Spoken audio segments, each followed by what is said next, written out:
Hey, everybody, listen up. I got mega huge news. Meat Eater Live is heading back out on the road. That's right. Join me and the crew. Clay Newcomb, Cal, Yanni, Spencer's going to be there. Phil the Engineer's going to be there. Meat Eater Live, headed back out. Now, when you get every ticket, okay, every ticket you buy, you get a signed copy of our new Meat Eater Outdoor Cookbook. This tour is celebrating the release of the book. Buy a ticket, get a signed copy, Meat Eater Outdoor Cookbook, wild game recipes for the grill, smoker, camp stove, and campfire, which I'll point out is a $38 value. Here's where we're going to go.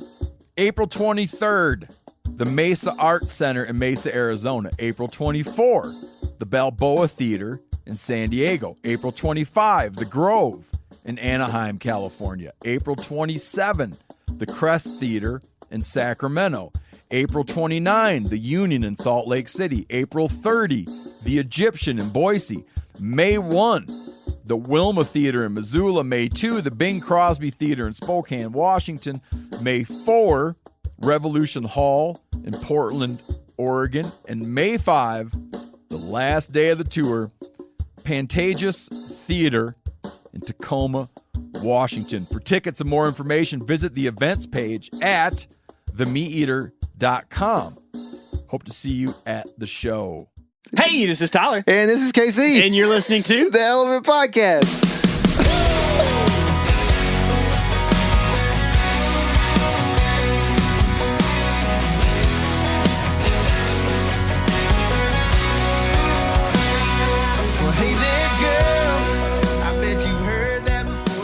What is happening, all of you woods people?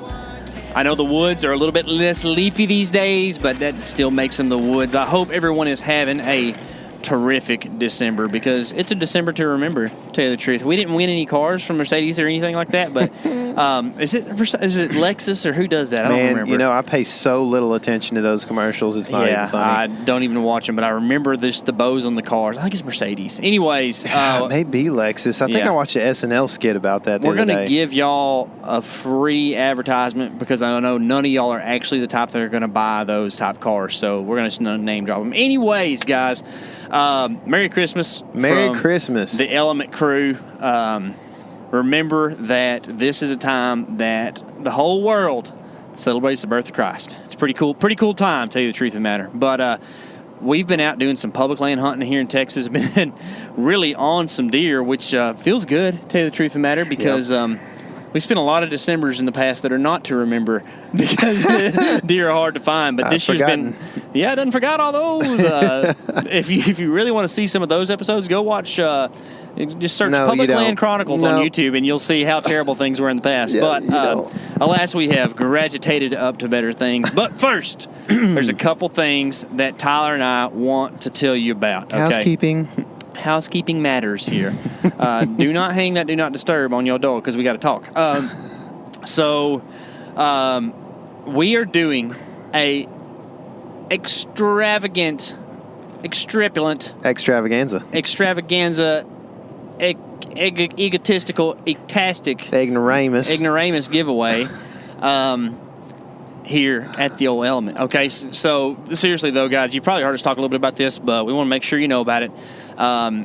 We have now very well reached into the 11,000 range of YouTube subscribers, but this is for the 10,000 giveaway, because that's a big milestone. Okay, so what we need you to do, if you haven't yet, go over to YouTube, subscribe, or if you have subscribed, still go there, take a screenshot on your phone. So that means if you have an iPhone, you click the middle button and the side button, and it takes a picture. Okay, some of y'all didn't know what that was, so I know we're dealing with some boomers here, but you click those, and then you send us that on Facebook or Instagram in messages. Okay, and you'll be entered into the 10,000 giveaway. We've told you all the stuff, but lots of free gear, all the stuff that we use and love. Mm-hmm. We aren't even giving you anything that we don't like, so it's all the stuff that we like. So be sure you're entered into that. And while we're talking about YouTube, we're about to have a really big-time video come out.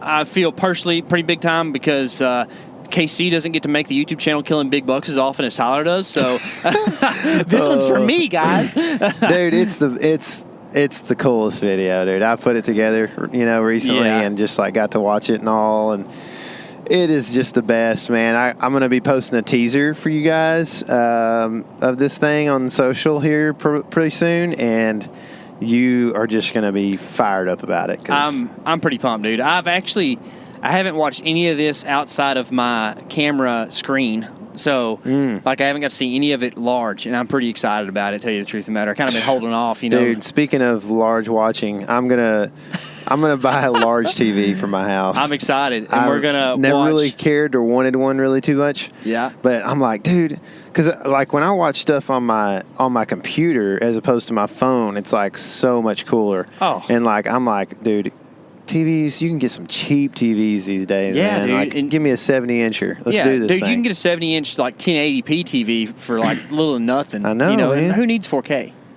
You know what I mean? I mean, I'm gonna have 4K, but you don't necessarily need it. But I mean, dude, I'm gonna definitely have 4K. But we're gonna watch season videos, and then we're gonna watch a little bit of Midwest Whitetail. That's what we're gonna watch. That's what's gonna happen. We love Bill, man. But where has Bill been? Dude, he has been I don't know. He ran out of farms. Anyways, guys, we have a special request from y'all, okay? We need your help, okay? That's kind of why we've been doing this giveaway that's YouTube-oriented, because like we've said many times, Tyler and I are pushing to be able to do this more and be able to provide for our families doing something we love. So we're very thankful for y'all, very thankful for your support. Something you can do for us, specifically on this video, is go to YouTube and watch the whole thing. Because watch time helps us with YouTube and helps our videos be optimized so that more people watch them. So if you like what we do, even if you don't, you're going to like this video, all right? Tyler says it's epic. I was there for the whole thing while it was filmed, of course. It's pretty sweet, to tell you the truth. Awesome, dude. It's pretty fun, man. If y'all don't mind me saying this, I felt pretty good about the self-filming job I did on this whole video. Dude, and then it's awesome. The recovery and everything, no cliffhangers here. We got the deer. But it felt like a cliffhanger when I was living it out. But anyways, go watch the whole video, because that would help us out a ton, guys, so much. And if you like it, share it with your friends and tell people about it. We're going to release that thing on Tuesday, December 29th, probably 6, 7 p.m., something like that. It's kind of when they usually go, Essential Time. Essential Time? Essential Time, yeah. Central Time. I talk too fast for my own good most of the time. That's why I repeat things on the podcast sometimes, because I'm sure that it doesn't go over well. But anyways, we really appreciate your support, guys, and thank y'all so much for all that. And speaking of that, we like this community that's starting to build, here with the old element crowd. I don't know what you call us. When we first got started, we talked about the elementals. Yeah, the elementals, the isotopes, and we were like, man, that's too nerdy. So, anyways, we're just going to call it the element family, I guess, or something. But we appreciate the support. So, some of y'all, when we were talking about what we're going to do for a giveaway, some of you actually said win a hunt with us. And we thought that there was no way that people would actually want to win that, so we decided to just do it as opposed to a winning thing. So if you haven't yet and you want to come hang out with us, in February we're going to have a meetup /seminar /hog hunt that's going to be like a 2-day event, a day and a half event. We're going to show up on a Friday afternoon, share a meal together, have some fellowship, and do maybe some Q&A stuff, talk about how to hog hunt public land, how to find public land to hog hunt on. OnX, of course, is going to be a big supporter in that, and they have said that everyone who shows up to that is going to get some free OnX. So the way you do that is to go over to our website and purchase your Element Hog Hunt t-shirt. Make them squeal, baby. Make them squeal, which is comes straight from the mouth of K.C. That's it, dude. Yeah, I like to make them squeal, and with old buckshot, it works sometimes. Go purchase that shirt. We won't ship them at all. Okay, you can't just get a shirt. You have to come to the event to get your shirt. But it's just $15. It ain't like we're making money on the deal. We're just trying to cover the cost of the food and make sure that we don't have out of the blue 600 people show up for this thing. That we kind of that's our way of getting a good head count and making sure that you're committing to being there. But, yeah, I think we're trying to make this a pretty fun event that evening. Yeah, it'll be February 12th, and then the hog hunt will be on the 13th. So the 12th is kind of Q&A, and we'll be talking about maps and kind of, sorting out what's going to happen the next day and that kind of thing. And then the 13th, we'll be doing the hog hunt, and should be a good time, man. I'm pretty stoked about it. It's going to be in Northeast Texas, so we haven't released, and we're not going to publicly release the location of that.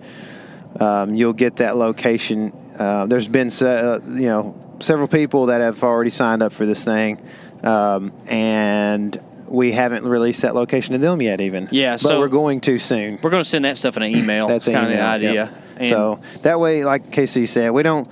You can't. The 600 people couldn't show up because then there would be nowhere to hunt. On this particular WMA. And we can't feed 600 people without knowing that 600 are coming. So we're going to actually probably put a cap on this thing. We don't really know for sure how many that is, but if you're interested in that, you want to hang out with us and you're serious about it, we'd love to have you. So head over to the website. We'll put a link to that below. TheElementWild.com is pretty easy to find, and you can go make your purchase on the Make 'Em Squeal shirt. It's orange. It's orange. Which in Texas, if you're going to hunt public land, unless you're a duck hunter for some reason, you don't have to wear, or you do have to wear 144 square inches of orange and have orange on your head.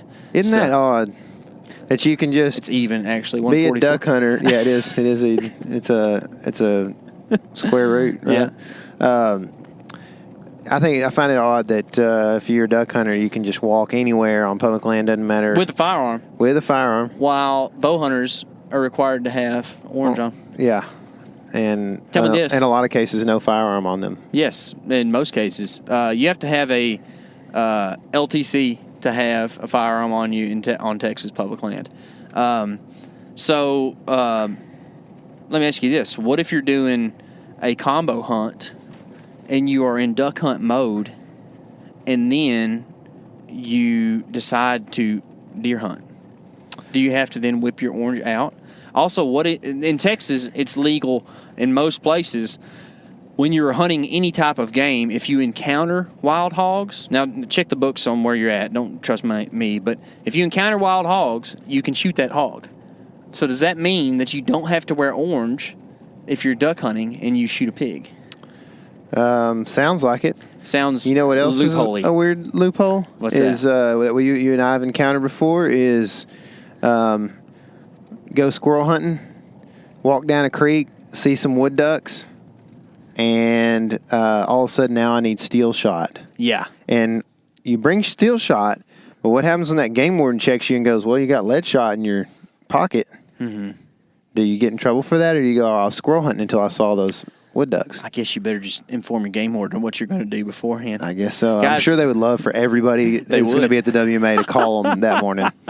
Yeah. I think, honestly, though, we've kind of talked about this some in videos this year quite a bit. Like, when in doubt, just call the game warden. As opposed to trying to search stuff on the internet and figure out, dude, first of all, if you're on Texas Big Game Bow Hunting Association.com's forum, and so-and-so says it's legal, don't trust so-and-so, And let me tell you this. When you call that game warden, you be prepared with a few comeback questions, because now I don't want to sound like I'm trying to challenge a game warden, and be a jerk what is a or rock whatever. dove, Tyler? But I'm going to say this. It is easier, KC and I say this all the time, it is easier for people to say no than to find out an answer for you that makes sense. Absolutely. And that's not just for game wardens, but that's anybody when you're calling about a regulation, or if something's truly public land or whatever. Like, it is so much easier for that secretary to just be like, no, you can't. Yeah. When they don't have a clue, but they don't want to. As soon as you start talking about hunting, people want to just, they want to lean towards no. And that could be for anything. Like you said, regulation. Like, you think about this, so we got the 13-inch rule that we talk about a lot here in Texas Public. And this plays into what we're about to talk about. But if you were to send that, which the game wardens don't want you to do this, and they don't really want to answer this question anyway, but if you were to send that to a game warden that and you say, hey, is this deer 13 inches wide? What do you think? He's probably going to say not quite. Yeah. You know what I mean? Because if it's close, he ain't going to say, yeah, shoot it, and then be in the wrong. And now we've got this issue where people that are above him might have to deal with something where he told his buddy, yeah, go ahead and shoot that Yeah, thing. exactly. You know what I mean? So Yeah, and quite honestly, you just don't want to put them in that position either. Yeah, you know, sure. like you don't want to put somebody in a hard place. We talk about this all the time, but the rule is there for the reason the rule is there. It doesn't matter if you agree with it or not. It is the law, right? So you just better off to err on the safe side. So speaking of the safe side of things, we erred on the safe side a good bit here lately. Yeah. Late season in Texas since 2016, right? 2016, we had a pretty good late season. I missed Scar. it died after the 22nd, though. I think the 22nd was the last good hunt that we had right in there Was during that late period. Man, you have a better memory than I do. Well, I edit everything, so I look at the dates a lot and just. So, but for quite a few days in there, like between my birthday, which is the 14th, and the 22nd, we had some pretty good hunts. Yeah. Saw quite a few deer. The 22nd was probably the day that I passed Pretty Boy the last time, and Yeah, then I we think never so. saw him again. Yeah. He did. So, speaking of 13-inch rule, yeah, since 2016, this late December stuff has been pretty tough for the old element crowd on public land here, and 2020 has proven to be a much different year. And I think there's a couple attributing factors.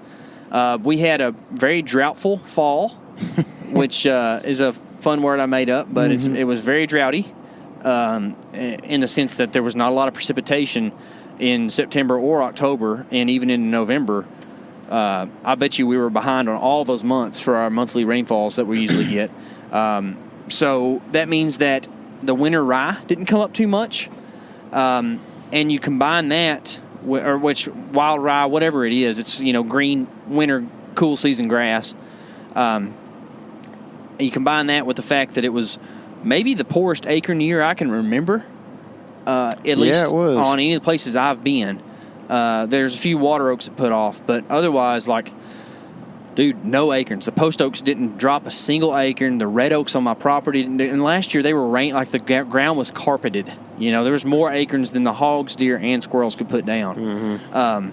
So it's been a much, much different year, and I think that has led to the deer on public land being a lot more mobile, a lot more movement coming from those deer than what we've had the past few years in December, and that's great for us. That bodes well. So there's been two places that we've really kind of concentrated on, two areas, and they're both areas that we've hunted in the past. But this time of year, man, I'm really camera dependent, and I know the camera dependency is not a great thing, but especially in November, you can kill deer when you're not seeing anything on camera. But this time of year, man, it's kind of about patterns, about deer densities, and where the deer are. So here's something I was thinking about yesterday, and you can tell me your thoughts on this deal, because I'm talking way too much right now, and you're going to sleep while you're driving because I'm just blabbering. No, I don't go to sleep. Robot. My thoughts are, we're trying to hunt places where the deer are moving around and where there's a high concentration of deer. And I think that something that I've done and you've done on Texas Public this year that we haven't done in the past is really hunt low pressure. And I think that I'm figuring this thing out a little bit more. I think the deer immigrate. I don't remember. I think it's emigrate means they leave. It's English language is weird how those sound like the same word. Is this what we want California to do? Yes. Okay. We want them to emigrate into the Pacific. But I think that where we've struggled in the past is we'll pressure a place, and then other guys will move in who maybe hunt it a little bit harder than we do and a little bit less wind conscious. And the deer will leave, and we'll still try to hunt it for the last couple of weeks because it had been good. And instead, speaking about a place in particular that we've been hunting, I do believe that the surrounding areas are getting pressured pretty hard, but there's this pretty small acreage little spot that we've found that on the map just doesn't look very good, that there's a bunch of deer in there. And I think it's because people have pushed them in there. Yeah. And that's where they're having to exist. Yeah. Do you feel like that's kind of what's going on over there? Yeah, I think that I feel like it's more of a perennial low pressure spot, though. Yeah. I feel like that they have been pushed in there over years. Yeah, I agree. Not necessarily over the course of this season. Mm-hmm. Do you know? You seen the guy that walks around Emory a lot? Got the backwards hat. Yep. You know what I'm talking about? Uh-huh. So we got another spot that I think he walks to. TR the Pinch. You seen that guy on our camera a few times? Yeah. It's the same guy, I think. Yeah. I'm joking about that, but this guy looks very similar to that guy for some reason. I've seen that guy a ton lately. He walks by my road every morning, it seems like, going to get him the beef jerky at Maximart. But anyway, this TR Pinch area is a different place on public that we hunt, and we've had some pretty good success in the past. Well, this year, this guy, who apparently looks like a guy that walks around Emory a bunch, he has been walking through on our camera quite a bit, and I don't think he's seen it one time somehow. Yeah. But he's walking in that area a lot. And what's wild is that we had some pretty good bucks on there in, I believe, October. Maybe September and October. I can't remember when we got that camera out right there, but like earlier before the rut, we had some pretty good bucks in there, and like with some regularity. And then this dude walks through the camera for the first time, and it almost completely shuts off for like the next week. Yeah, and this is prime rut dates. Yeah, for Texas. Yeah, it starts to get into November. You hunted there once, and you were on the camera. And it wasn't long after he was on the camera, and that camera was like just not. I mean, there wasn't any bucks on it. And this is we call it a pinch because it's a pretty hard pinch. So we're not missing a ton of deer coming through there. Mm-mm. And I mean, there's some. I know there is, but yeah, there. It was just crazy how all of a sudden 2 or 3 shooter bucks turned into 0 for like a week. So yeah, I think like.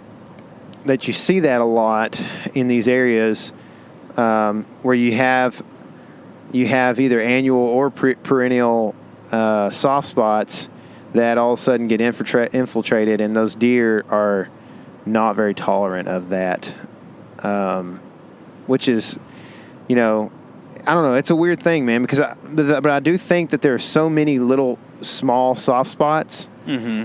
in these properties that like those deer know where they are, and so they move to a different soft spot. It's not that they had to move to a different property or onto private or whatever. I think that there's enough stuff out here on public in East Texas for them to eat that they'll figure out where they can live and be safe. Yeah, and I think that the deer don't mind. Like, crap, dude. We go to places in the Midwest. And you figure out that deer travel. And speaking of, let's talk about this for a second. We checked a card the other day that we had 2 cameras on this piece of public, and they're pretty far apart. I can't remember what our straight line distance was, but it's a long way. 2.3 miles. 2.3 miles, straight line distance, had a buck with a very defining feature that it's impossible for it to be different deer. Drop time. Yeah, drop time. I'll say it. He was...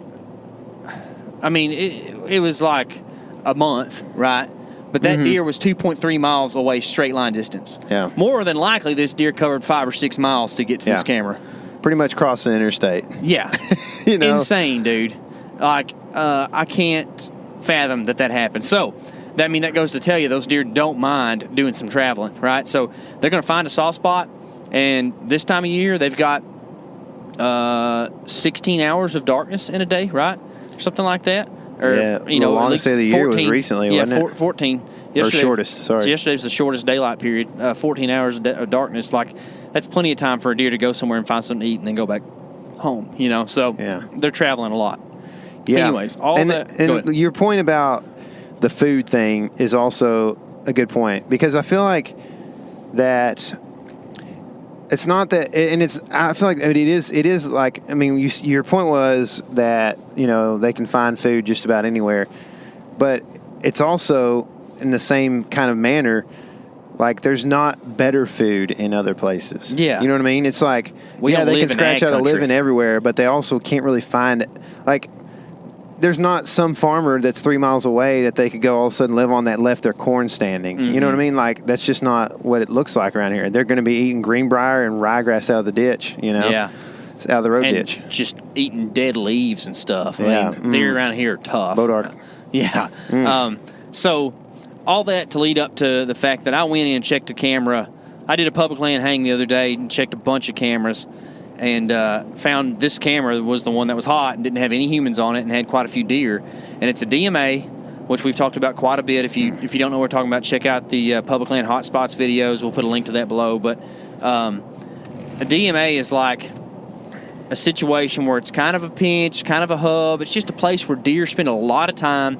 And really, a DMA is where you have a bunch of small factors that really make something a good place to hunt. You know, it's not like, oh, that's a definite bottleneck or something like that. You know, it's just got a couple things going for it that make it to where it's a good spot where it's a deer movement area. And DMA is also in the same vein of like not having any better food in any particular parcel. It's like this DMA typically has no better place for a main trail. So like in this DMA swath, there's not really great trails at all, or there's several good trails or whatever. So it's like you don't really know which one to sit on. But usually what ends up being in East Texas is, you know, not very good trails all the way through the DMA. Yeah, so we had this camera. We hung this camera. This is the second season this camera's been hung in the spot, right? Yes. We hung it 2 summers ago. And the reason that we went back in there is because the first pull was so good. The first year was so good we never hunted it. Yeah. And I'm interested to see how much pressure it'll take from us before it changes. Me too. Because it's a place that you can't help but be intrusive when you go in there. I mean, we'll get into the hunts a little bit here, but we got smelled both times that we've been in there. Because what you're doing is you're setting up on a habitat transition line, but it's very feathered. So it's not like a fence row or anything. It's just kind of where you go from lowland to upland. And like Tyler was saying, there's not well-defined trails. I went in there the first time by myself and hunted this place. I actually hunted. This is kind of a rookie move, but I'm not worried about doing it because sometimes I feel like a rookie. But had a trail camera and had decent bucks every couple days on it. So I set up pretty much where I could shoot at the trail camera, you know, because like, I mean, it's a 1 in 3 shot. If there's buck every couple days that you're going to have a deer walk by your trail camera. Well, I ended up seeing 3 bucks that night and all I saw was bucks. And, the first deer was on its feet at like 4:30 cruising. And this was, pretty late in December. I think it was like December 15th or something. I don't know. The 12th. It was December 12th. Okay. Which isn't quite late season for around here, but it's definitely hard post-rut, and now we're in the 20s. That's definitely late season, but it seems like the deer are kind of still in the same pattern over there. But anyways, this buck cruises from the direction I came in from, cruises right by me, and he was like at 35 yards, which is probably a pretty good poke. I'm probably not going to take that anymore. I used to, when I'm like, oh yeah, sure. But the more you hunt, the more you realize that's pretty far on a little East Texas jackrabbit buck. 2-year-old, probably 12 inches wide. And I'm going to be honest, guys. I have gotten to where I like to shoot stuff. I've only killed 1 buck this year. That's not quite enough deer meat for me and my family. I would have been happy to shoot that deer and take him home, and the 13-inch rule saved his life. And you can be critical of that if you want to, and that's fine, you know, but we're all a little bit different, guys. And, you know, if you wouldn't shoot that buck, I'm happy for you too. But at this point in the season, I'd been kind of happy to shoot that deer because it'd been a lot of fun. So 13-inch rule saved his life. And let me tell you this. The 13-inch rule saves the lives of deer that are legal very often, because what happens is in East Texas on public land and on other places public land too, it's very thick because a lot of times the public land is the habitat and the food is elsewhere, and in East Texas it's kind of just the habitat and the food. But you get where I'm going with this. If you have a 13-inch antler restriction and you have to assess if that deer is going to make that, unless he's like 18 wide and he's like, oh, automatic shooter, like you have to sit there and think about it for a while. Mm-hmm. You have to make a age judgment on the deer, and then you have to kind of either guess his width or get a good portrait view of the deer to see how wide he is. And they tell you ear tips, which we've kind of figured out that on a mature buck, ear tips are probably 14 or 14 and a half wide. But that's kind of the going measurement, an ear tips alert. Well, first of all, who wants to alert their deer to see if they're 13 inches wide? But, hey, Mr. Deer, hey, let me see your width here. Look over here. Anyways. I'm this weird big thing hanging out from the tiny swamp ash. Look at me. I'm the giant brown blob. If you're in a thick spot and the first time you see the deer is 40 yards away, like, you're trying to assess if he's a shooter or not, and then you got to grab your bow and do all this stuff. Well, a lot of times you miss out on an opportunity to shoot a deer because you're trying to figure that out. So, add a camera grab in there, and you definitely miss that opportunity. like we said in the past, guys, if you don't self-film and you have the drive to do so, redirect your drive. I had another buck later that evening come through. That first buck cruised right through, never smelled me, never did anything. Awesome encounter. I was stoked because, quite honestly, seeing a buck on Texas public land is a pretty big feat, to tell you the truth. You text your friends about it. But I had a second buck that I thought was going to be him because he came from the direction that this little buck went to. But I looked, and I could tell he had a really dark forehead and a bigger body. He's coming right at me, and I said, gosh, this might be a shooter. So I, assessed that how wide he is. I think he's going to get there, and I think I recognized the deer from trail camera, so I kind of knew what he would end up being. And grabbed my camera, grabbed the bow after that, and by the time I do all this, the deer's 35 yards away. I'm being as still as possible, but the woods are stiller than I can be, and this deer picks me off. Which ticks me off. And for the next 10 minutes, I have a blow fest on a 3-year-old that was probably legal and probably going to get shot. And I got a little bit antsy, but, man, at the same time, I've gotten pretty careful and pretty good at moving when deer are around, how to do it. Not by no means perfect because he caught me, but whenever, you drop a milkweed and it just falls to the base of your tree, then you know that it's pretty still and it's hard to get away with much. And to be quite honest, even if I got to the point of drawing my bow, I don't know if I could have drawn my bow and that deer not spook, just because it was that still. But another example where maybe 13-inch rule might have saved this deer's life because I had to spend 3 seconds assessing what he was. Either way, good buck encounter, and he ended up blowing for the next 10 minutes. And then I saw another buck right at last light that was probably a little bit too narrow, but nice framed younger deer. But the point is that there's quite a few bucks in this area, and it's a wider DMA that I can't cover on my own. So I go back and report to Tyler, call him that night, tell him all about it, and we kind of make plans to go in and hunt another time in there together and do something we've talked about a whole lot but never have actually put into play, where we just spread out pretty much at the edge of our bow ranges and just make a big hunter, if you know what I'm saying, out of two guys, to where, instead of 20 yards each direction, it's like a 60-yard swath that deer can't get through. It's like it's the circle of death, you know what I mean? So yeah. And it worked pretty good. It's the Great Wall of China, baby. That's it, baby. So we had a pretty good hunt that evening too. Yeah. Let me say this, and I want you to tell the story about it. But about 1/5 of the times I go out, once every 5 times, for y'all that can't do fractions, I feel real confident about my abilities. I'm like, we're gonna kill a deer, we're gonna kill a buck tonight, and then it's never that ratio of actual kills, but that's how often I feel good about it, at least. And that night was a feel good. Yeah. Like, I was feeling it. Your boy Hunter would not like that. He ain't about that ratio, dude, bro. I'm all about the positivity kills, man. Yeah. And it's true, dude. I 100% believe that, first of all, 100% believe that you cannot put something out in the universe and make it come to fruition. That's not how things work. That is paganism at its finest. However, I do believe that if you are negative about a situation, it's going to go negatively for you in most cases.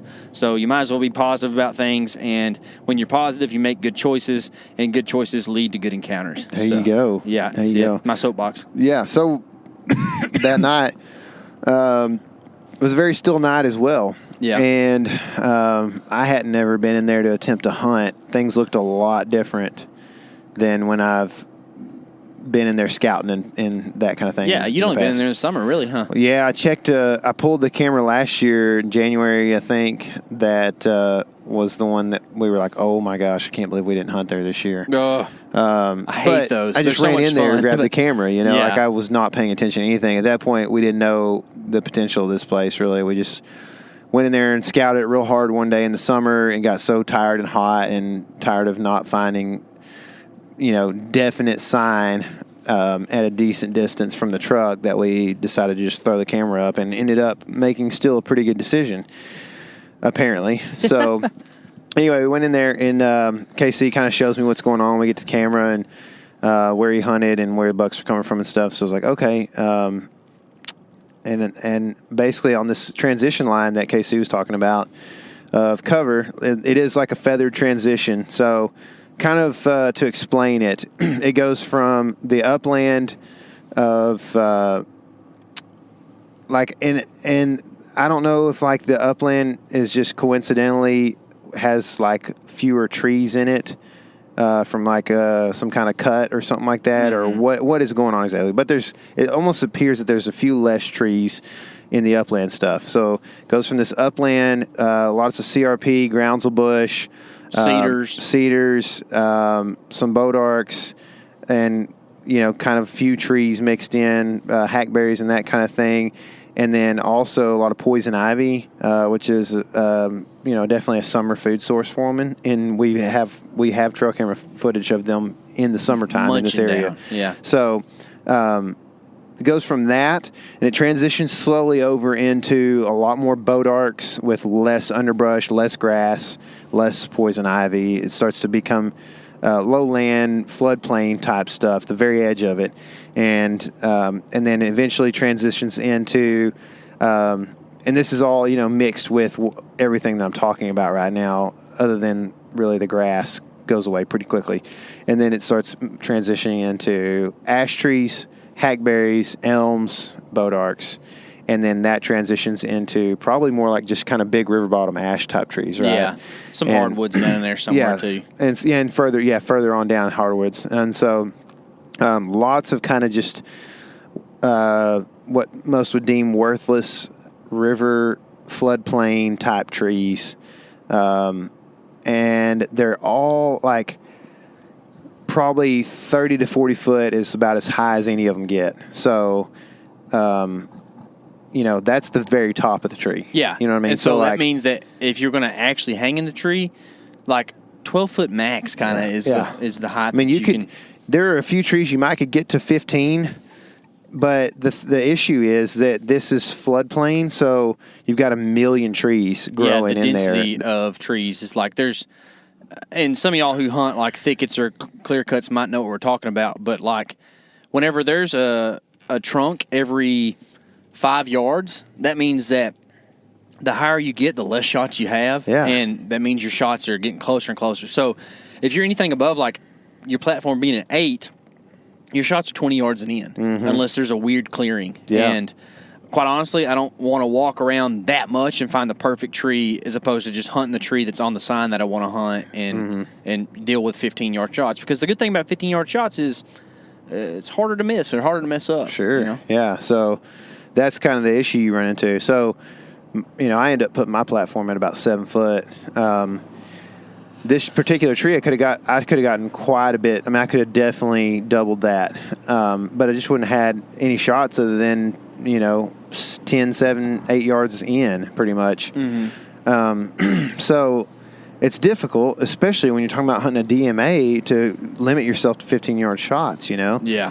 So there's just this KC made the assumption that this is why this is a soft spot and why the deer are in there, is because there are not big trees to hunt and good shots to be had. Yeah, it's not a place that it's not conducive to people hunting. Yeah, exactly. And we figured that out because we're having a hard time hunting it too, but we're having encounters, and quite honestly, we could have killed some deer this night. Yeah.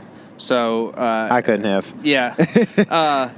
You could have. The other thing about getting high in those trees is they're wiggly.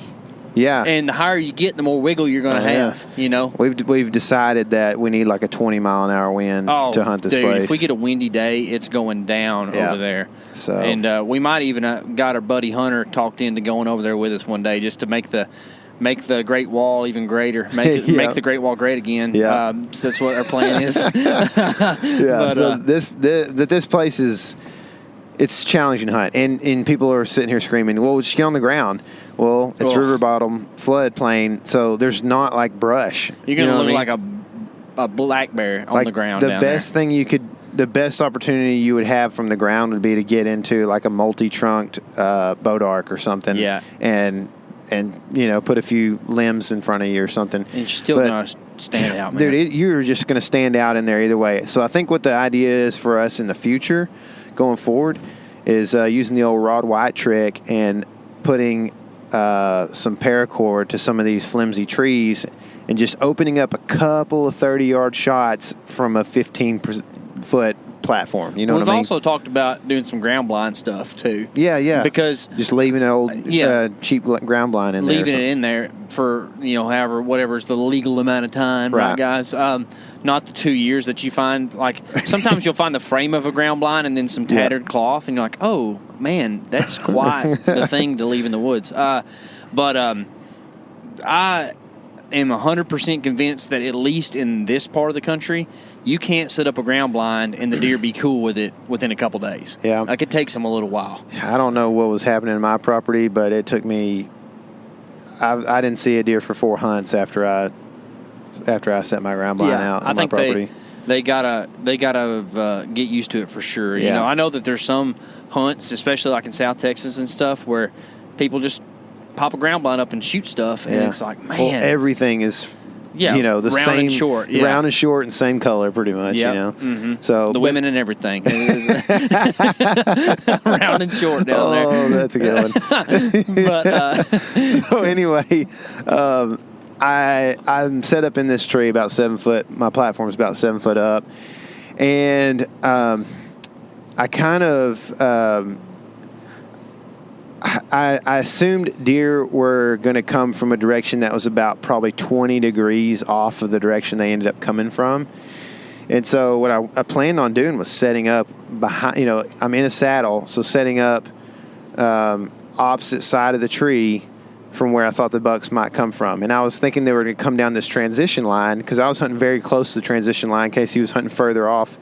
And I say the transition line, the transition of upland to lowland, the grassland to the floodplain. The transition is a bow hunter's range in itself. It's probably 30 yards wide, the feather. Yeah. And I'm hunting on what looks to be a parallel trail of buck sign. So it looks to me, especially from hunting there once, it looked like there were bucks cruising 30 yards off of that transition line, kind of smelling around, and there was easier to walk through. Yeah, it's easier to walk through. There was a fresh scrape, and I can see 3 fresh rubs, meaning rubs that were made within the past 2 weeks from my tree stand, and a scrape that had been worked that day. So pretty good spot too. Yeah. So, and I had pushed over by that transition line because I wanted to see out into that upland stuff as far as possible so that I could see if deer were actually using the upland stuff to travel through and to search for doe bedding and that kind of thing through, and we were missing them on the camera or whatever. So I get set up, and I'm set up for deer moving right down this transition line. Well, they ended up coming kind of at an angle from kind of deep into the floodplain wood stuff, a little bit more. So, like I said, about 20 degrees off maybe of what I expected. So at that point, when I start hearing something walking not long after I'd gotten set up, and I'm looking for it through all this thick timber, and I finally see it, it's a buck coming at me, and I am looking like the largest tree coming off of a tree that's in that whole thicket, you know. And I'm just completely silhouetted, you know, to this buck.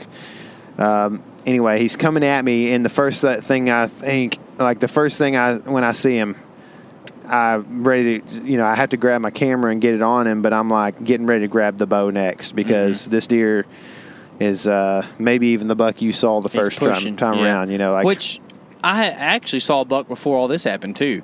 Had a buck come in from the direction we walked in, just like the last time.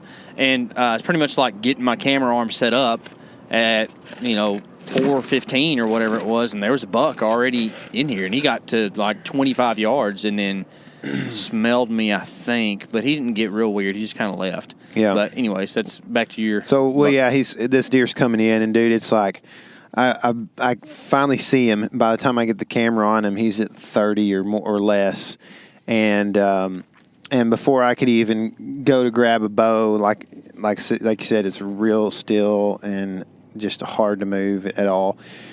He's at 20, in between 20 and 25. He's really close, and he kind of comes around the side of this big boat arc that I had kind of from that direction in front of me. And as soon as he comes around it, I mean, I'm not moving a muscle. He looks right at me, sees me just sticking out from that tree, you know, pretty obvious. And then, you know, he pauses for a little while, looks at me. I'm trying to get some footage, and then he just makes this big, like 90, probably more than 90 degrees, you know, 110 degree loop around me, and he's at 25 to 30 the whole time. So like, wasn't spooked. He just thought, well, that's kind of weird. You know what I mean? Like, I might should just make a loop downwind. And I mean, not to the point where he like backed off and was out of range or anything. Like, he just kept going 25 yards, big loop around me. Ends up, there's not really any wind, but you know, the way that it was drifting, I think he gets downwind of me and smells me. And it was weird. He didn't like flat out bust, you know. Those deer were being weird, man. They felt comfortable in there, you know. It was like where they wanted to be, and they hadn't seen a lot of pressure. But, you know, you never know how a deer reacts when you're close to, you know, when you're close to human activity. And we weren't like super close to like where people or houses or anything is. But I mean, the deer's seen people before. You know what I mean? Here's something else to think about that we've never put a lot of thought into. But this year we got to talk to a guy who had some experience blood tracking deer with dogs. And we learned that the lower the humidity level, so the drier the air, the more difficult it is for scent to travel through the air. That morning, it had been a rainy day, and then a front came in. We had a wind shift, and the wind got out of the north, and it dried out. And I just kind of wonder if maybe the humidity was, you know, strikingly low, and those deer just weren't getting good whiffs of us. Yeah. You know, they weren't getting a big old nostril full, and so they just were uneasy. But like, that buck didn't get super weird. He actually bounded over to me and hung out. Like, he was in our lives for like an hour. Yeah. So because like more deer ended up coming. To you, pretty much. Yeah. No, I mean, I was in the spot. Yeah. But I honestly, on that wind, would have if I'd have been set up 30 yards to the south, then I would have been money. Like, I wouldn't have had deer smell me at all. Pretty much, if you'd have set up in the tree that I set up in the first time, kind of, right? Yeah. I mean, and at the same time, like, if I had never been seen by that buck, he would have walked within 5 yards of my tree. Yeah, so, sure. You know, I mean, I was on the money there. I had some does come in, and I think another little buck. I can't remember at this point. I had to go back and look at the footage, but several, you know, doe-like deer came in and circled around the tree and, you know, saw me and smelled me and everything else, but never really bad enough to, you know, leave the country too much. Yeah, well, those does ended up smelling you and then kind of just working their way down to me. Yeah. The mama she skylines me at 15 yards and then runs like 15 yards, still in range of me the whole time. And then they kind of meander around, and then the 6 point or whatever he was, the little buck, ends up seeing them, getting all excited, and ends up chasing them around. And we have a little rut fest down here. Yep. Like, he's into it, like, full-fledged, like, dogging. And it got real exciting for a little bit, even though, like, we knew it was a deer we weren't shooting because he was too close to tell. That's the other thing is, like, a lot of deer are a little bit lopsided to where if you really look at them closely, one side's a little bit bigger, a little bit wider than the other. And this buck is like that to where, man, if both of his sides are like his whichever side, let's just say left side, he's probably going to break 13. So, like, I'm sitting there the whole time, and this deer's, like, within 40 yards of me for at least 30 minutes. And the whole time I'm, like, talking myself into it and out of it. I'm like, I think he's going to get there, or whatever. And I'm like, no, you don't need to shoot that deer anyways, man. It's okay. You shot a big deer. Just wait. It's going to be fine, Hey. But, yeah, it was still exciting, even knowing that we weren't going to shoot that buck, to see him chase does around, because then it makes you say, okay, well, is his dad or granddad also going to want to do that here in a second? Right before dark, you know? I mean, we were in a spot, and you never know how far that... Camera data is good. Yeah.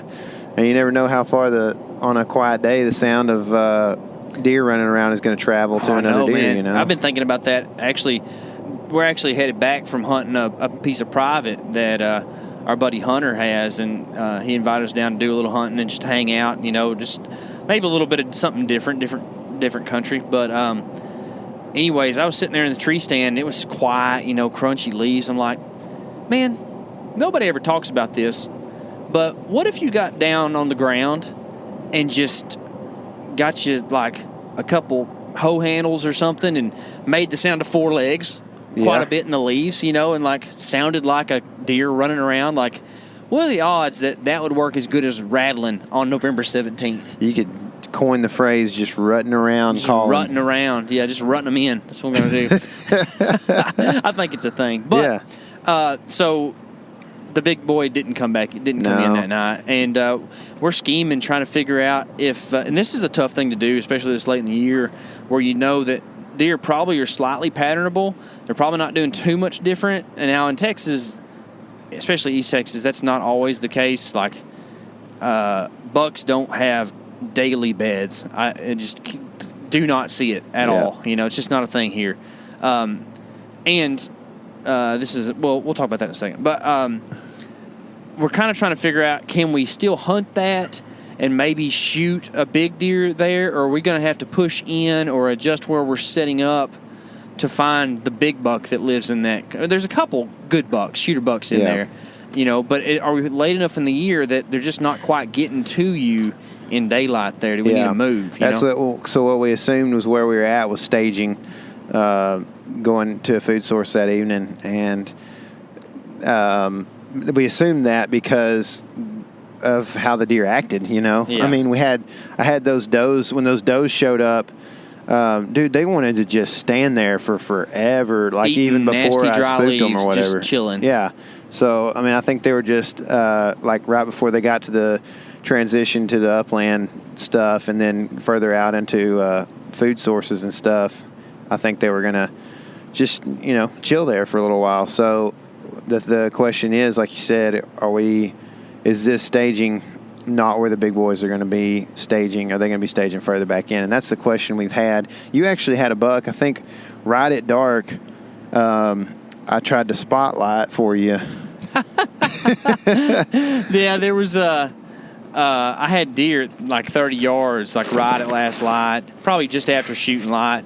But I don't want to like start breaking down with a deer right there. So Tyler, I wasn't like saying, hey, there's a deer coming. But I texted him like, hey, I got deer here. Just, don't break down yet. And as I'm texting him this, he drops his headlamp on the ground. Flashlight. And it's a big bright sucker. It was in the top of my lid, the lid of my bag. Yeah. And the lid was open. The zipper was open. And so when I went to like start stuffing stuff in my bag, opened up the lid, dropped the flashlight out, it lands right on the button. and just it's a bright flashlight, dude, and it's shooting right at him, dude. I'm like, oh no. I thought I couldn't tell what had happened, but I just saw that light and it never went off. And I was like, I guess Tyler's just like looking down with his headlamp the whole time. I couldn't figure out what was going on. Dude, one of the funniest things you said to me that day was, "Are you hunting a pumpkin tree?"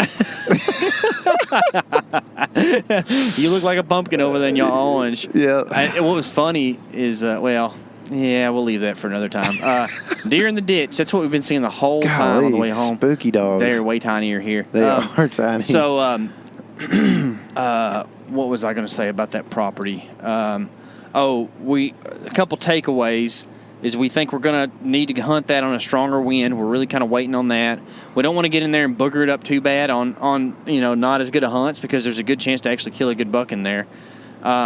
You think that you need to move back a little bit. There's also the chance that you and I both might need to push further into the property or something to try to find bucks. Yeah. But I also think that I would go back and hunt the exact tree that I hunted that evening and have a chance at killing a buck, because there's bucks with it on their mind in there still. And I was like 10 yards from a fresh scrape, and I was on a rub line on a good trail. And I think that evening, I didn't have a good buck come right down my trail, but I think it's a thing that could happen right there, you know. So this time of year, it's real hard to just grind it out, for lack of a better term, and just hunt the same stand over and over again waiting, because you just feel like a deer isn't going to do much different.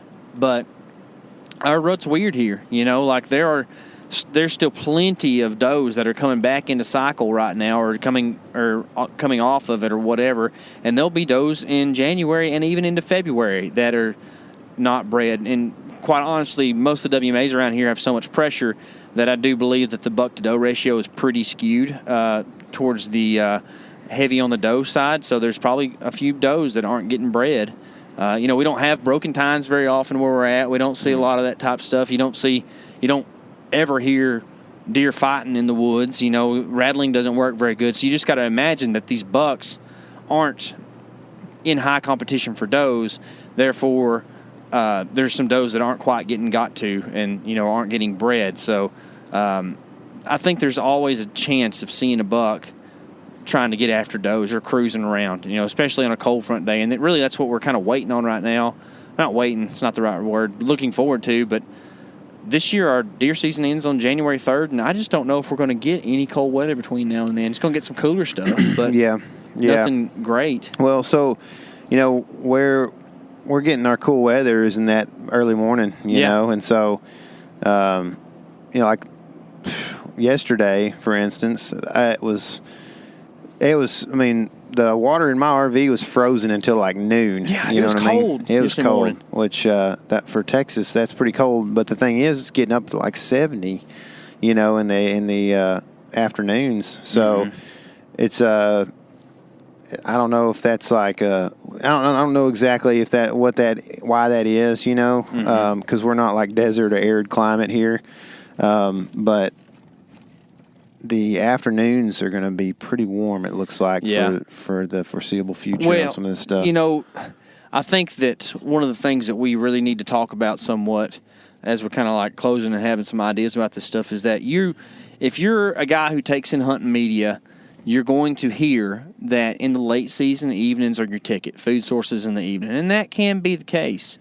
But where we live in this little area of Texas, and really probably the eastern half and most of the south, your cool weather's in the morning, just like Tyler said. You're going to see more deer movement in the morning than what like your folks in Iowa are going to see, right? But you just might have to kind of adjust where you're sitting. They might not be on the corn piles, or they might not be, on green pasture in the morning or whatever. But that cool weather is going to make those bucks stay on their feet for a little bit longer. They'll feel comfortable doing it. Whereas, like,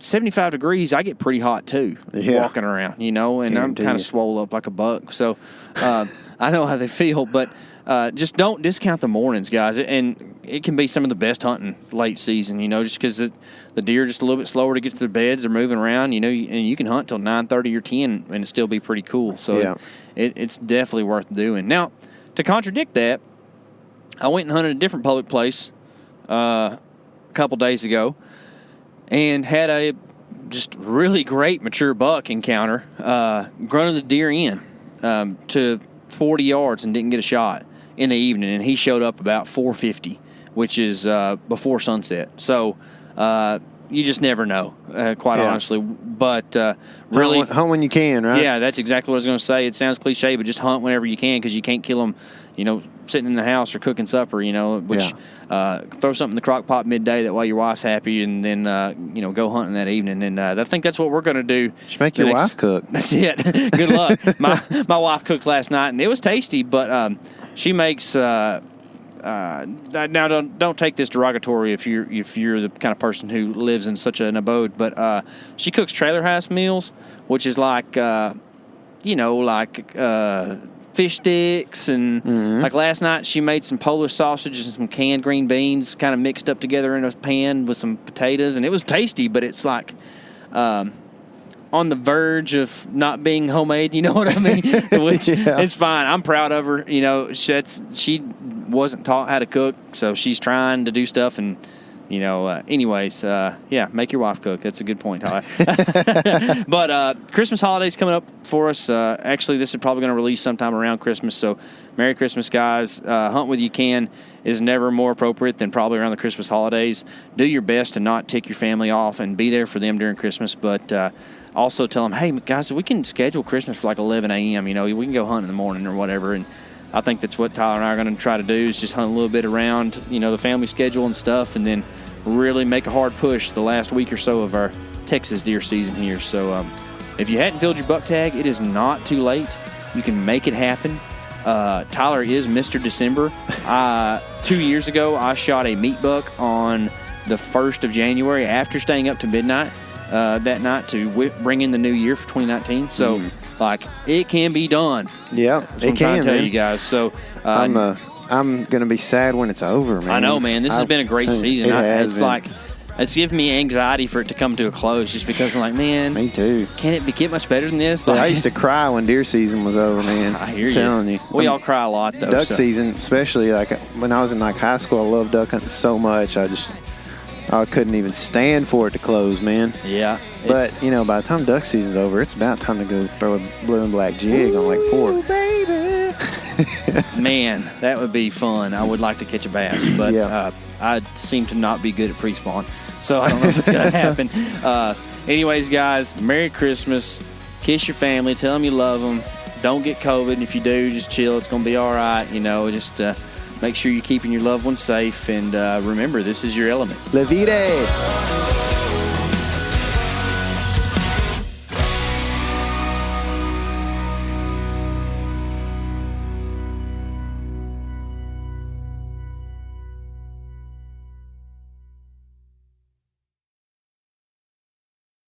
Hey everybody, listen up. I got mega huge news. Meat Eater Live is heading back out on the road.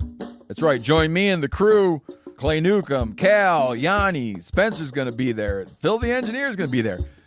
Meat Eater Live headed back out. Now, when you get every ticket, okay? Every ticket you buy, you get a signed copy of our new Meat Eater Outdoor Cookbook. This tour is celebrating the release of the book. Buy a ticket, get a signed copy, Meat Eater Outdoor Cookbook, wild game recipes for the grill, smoker, camp stove, and campfire, which I'll point out is a $38 value. Here's where we're going to go.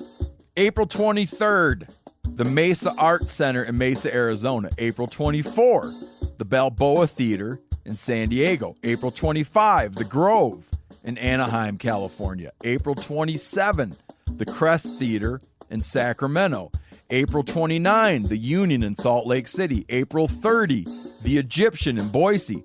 May 1, the Wilma Theater in Missoula. May 2, the Bing Crosby Theater in Spokane, Washington. May 4, Revolution Hall in Portland, Oregon. And May 5, the last day of the tour, Pantages Theater in Tacoma, Washington. For tickets and more information, visit the events page at themeateater.com. Hope to see you at the show.